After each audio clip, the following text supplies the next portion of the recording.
बिस्मिल्लाहिर्रहमानिर्रहीम। सब्सक्राइब कीजिए herbal world को और बेल आइकॉन को दबाइए हेल्थ टिप्स और होम रेमेडीज़ सबसे पहले देखने के लिए। अस्सलामु अलैकुम रहमतुल्लाहि व बरकातुहू।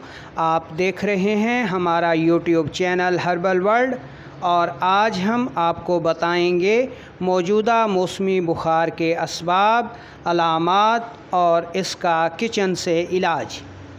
ये मौसम रतूबती मौसम है जिसमें हमारे जिस्म में हरारत कम और रतूबत ज़्यादा हो जाती है और इन रतूबात में जब ताफ़ुन और ख़मीर पड़ता है तो इसकी वजह से हमारा जिस्म बुखार का शिकार हो जाता है। इसके असबाब को अगर देखा जाए तो इसमें आंतों में ताफ़ुन, रूम कूलर, एसी और बासी खुराक का इस्तेमाल शामिल है।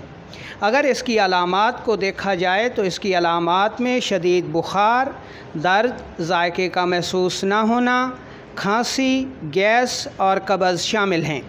ऐसी सूरत में ठंडा पानी, एसी और रूम कूलर का इस्तेमाल बंद कर दें और दर्ज झैल दवा अपने किचन से बनाकर इस्तेमाल करें। इसमें आपको 3 चीज़ों की ज़रूरत होगी। नंबर 1, अदरक 5 तोला, खुश्क हल्दी 2 तोला, नौशादर 1 तोला। इन सब चीज़ों को लेकर इंतहाई बारीक पाउडर कर लें और 1 ग्राम दिन में 3 बार इस्तेमाल करें।